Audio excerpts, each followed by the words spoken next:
Whoever desires constant success must change his conduct with the times. In the city of the blind, whoever has one eye is Lord. Men rise from one ambition to another. First, they seek to secure themselves against attack, and then they attack others. No principality is secure without having its own forces. The nature of men is such that they find themselves obligated as much for the benefits they confer as for those they receive. The best possible fortress is not to be hated by the people. One who begins to live by rapine will always find some reason for taking the goods of others. Never in peaceful times stand idle. It is far safer to be feared than loved. There is nothing more difficult to take in hand, more perilous to conduct, or more uncertain in its success than to take the lead in the introduction of a new order of things. Men can assist fortune but never oppose her. They can weave her schemes but they cannot break them.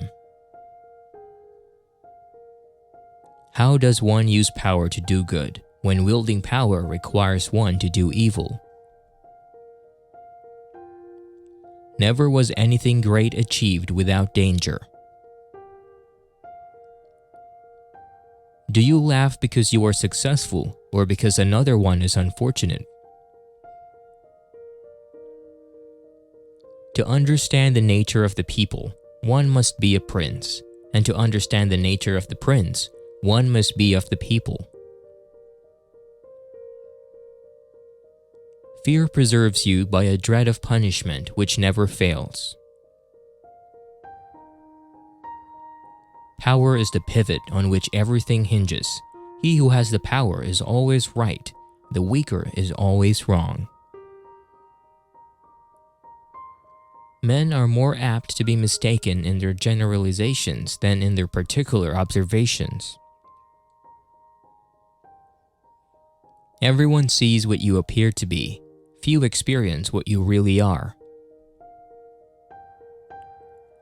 Men in general judge more with the eye than with the hand, because everyone can see, but few can feel.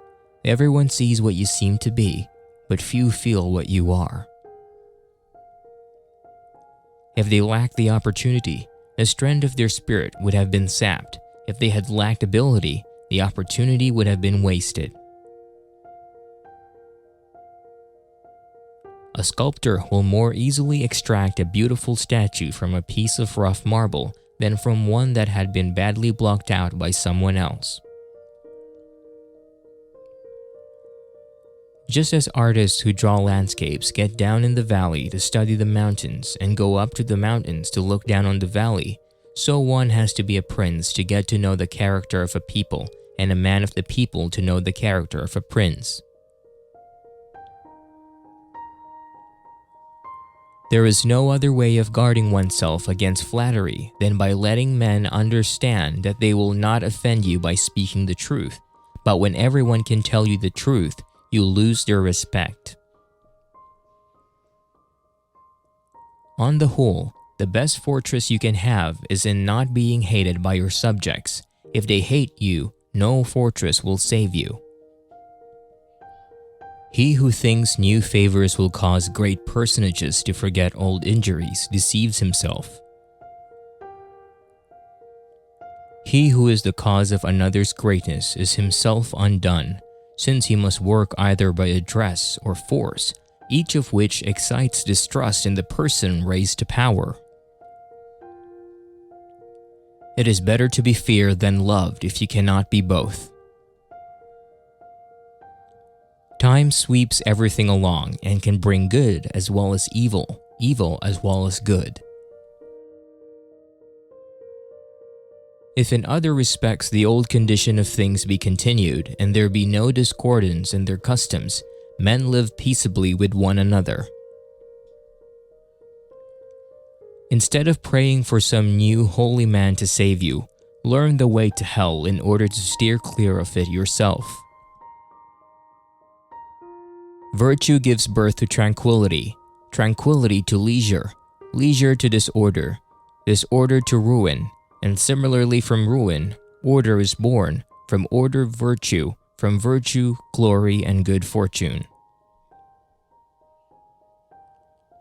One must be a fox in order to recognize traps and a lion to frighten off wolves. God is unwilling to do everything himself, lest he deprive us of our free will and of that portion of glory that belongs to us. A wise man ought always to follow the paths beaten by great men, and to imitate those who have been supreme, so that if his ability does not equal theirs, at least it will savor of it. Therefore, my son, if you wish to please me and to bring success and honor to yourself, do right and study, because others will help you if you help yourself. And let it be noted that there is no more delicate matter to take in hand, nor more dangerous to conduct, nor more doubtful in its success than to set up as a leader in the introduction of changes. Men change their rulers willingly, hoping to better themselves, and this hope induces them to take up arms against him who rules, wherein they are deceived because they afterward find by experience they have gone from bad to worse. Prudence, therefore, consists in knowing how to distinguish degrees of disadvantage and in accepting a less evil as a good. Good individuals cannot exist without good education, and good education cannot exist without good laws. And it has always been the opinion and judgment of wise men that nothing can be so uncertain or unstable as fame or power not founded on its own strength. The skepticism of men who do not truly believe in new things unless they have actually had personal experience of them.